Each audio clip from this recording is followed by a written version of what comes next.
Ontem, na série sobre o racismo, nós mostramos como o preconceito com a população negra foi se estruturando na sociedade ao longo da nossa história. Hoje, o tema é educação. De acordo com o levantamento do Todos pela Educação, o número de jovens brancos entre 15 e 17 anos matriculados no ensino médio é de 76%, mas esse número cai para 62% entre a população negra, uma diferença de 14 pontos percentuais. No ensino superior, o país teve avanços com as ações afirmativas, como as cotas, e pela primeira vez, em 2018, o número de matrículas de estudantes negros e pardos nas universidades públicas do Brasil ultrapassou o de brancos. Chegou a 50,3% das matrículas, segundo a pesquisa Desigualdades Sociais por Cor ou Raça no Brasil, do IBGE. No terceiro boletim da série, o pró-reitor adjunto de graduação da UFOP, Adilson Pereira dos Santos, que é também presidente do Conselho de Promoção da Igualdade Racial de Ouro Preto, aponta duas conquistas importantes na educação. A Lei 10.639, que criou a obrigatoriedade do ensino de História e Cultura africana e afro-brasileira nos currículos, e a Lei 12.711, que é a Lei de Cotas. Quando se fala em cotas raciais, que representam uma modalidade de política de ação afirmativa, é sempre interessante fazermos a seguinte pergunta: quem ganha com as ações afirmativas e quem ganha com as cotas raciais? Uma resposta simplória poderia dizer que quem ganha é o beneficiário imediato, no caso, a pessoa que dela se beneficia, uma pessoa negra. No entanto, na nossa avaliação, a sociedade como um todo ganha com as cotas raciais e com as ações afirmativas. Ganha em que sentido? Do que elas permitem que as instituições passem a vivenciar situação de diversidade que até então não se observava. Nós não vamos, obviamente, ser ingênuos ao ponto de acreditar que as cotas raciais ou as ações afirmativas representam uma panaceia, que é a solução de todos os problemas da sociedade brasileira. De modo algum seremos ingênuos a tal ponto. Mas também discordamos veementemente de que as cotas raciais reforçam o racismo no Brasil. O racismo no Brasil, ele sempre foi velado, sempre foi mascarado. As cotas, ao meu ponto de vista, ao meu ver, o que elas fazem é reparar parte do que esse racismo a brasileira, de alguma maneira, oculta. Adilson fala ainda sobre a realidade nas universidades antes da lei das cotas e destaca que o acesso da população negra ao ensino superior deve ser apenas uma parte dessa reparação histórica. Quem estuda as questões das ações afirmativas no ensino superior sabe bem que os censos étnico-raciais das instituições de ensino superior, sobretudo das universidades brasileiras, revelavam na década de 1990 e princípio do século XXI, é que, do ponto de vista étnico-racial, as universidades eram majoritariamente brancas.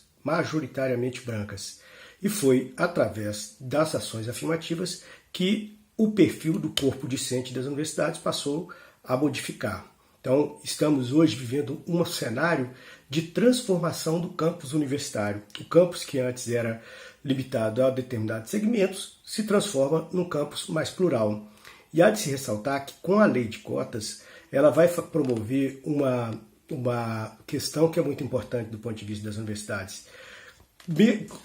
A despeito de algumas iniciativas de democratização do acesso ao ensino superior que vivenciamos no período recente, alguns cursos eram exclusivamente brancos, de pessoas de alta renda e de estudantes procedentes de escola pública. Hoje, com a lei, obrigatoriamente, todos esses cursos têm que ter a composição racial dos sujeitos beneficiados pela lei de cotas. Portanto, eu avalio que as cotas raciais elas contribuem para romper com esse mito da democracia racial no Brasil, porque esse mito ele oculta a ideia de que ele transmite uma noção de que somos todos iguais. Entretanto, a igualdade que o mito da democracia racial veicula é uma igualdade formal e não uma igualdade material, uma igualdade de fato. E, para finalizar essa nossa exposição, é importante dizer que mais do que o acesso ao ensino superior, o que se deve buscar com as políticas de ações afirmativas no ensino superior e também na educação básica, para além do acesso, é também a garantia de condições adequadas de permanência para os sujeitos que as instituições adentram. Então, eu defendo um tipo de políticas de ações afirmativas e de políticas de permanência institucional que não focalizem exclusivamente as condições materiais. Obviamente, é preciso que ofereça moradia estudantil, restaurante universitário, bolsa de subsistência material para aqueles que comprovadamente necessitarem desses recursos, mas também é preciso que os nossos currículos reflitam essa parte da sociedade brasileira. É preciso que a gente rompa com o eurocentrismo que muitas vezes ignora a contribuição histórica dos africanos e seus descendentes da diáspora em relação ao conhecimento que é produzido e disseminado dentro da universidade. Por fim, Adilson destaca que foi por meio da educação, mesmo com todas essas dificuldades expostas aqui, que a população negra conquistou diversos avanços na luta por igualdade. A luta histórica da população negra por uma inclusão digna remonta ao pós-abolição. E há de se ressaltar que desde então, ao longo de todo esse período em que a população negra luta por uma inserção social digna, ela colocou no centro das suas demandas a educação. A educação em duas perspectivas. Na perspectiva da valorização da sua cultura, ou seja, do seu reconhecimento, e também na garantia do acesso aos mais variados níveis de educação.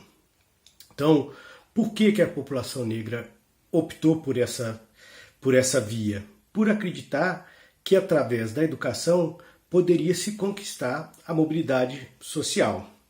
Então, nesse sentido, nós podemos dizer que o século XX, algumas entidades como a Frente Negra Brasileira, o Teatro Experimental do Negro, o Movimento Negro Unificado, e foram entidades que empunharam a luta de combate ao racismo, uma crítica severa à democracia racial e, sobretudo, a forma como opera o racismo denominado de racismo à brasileira.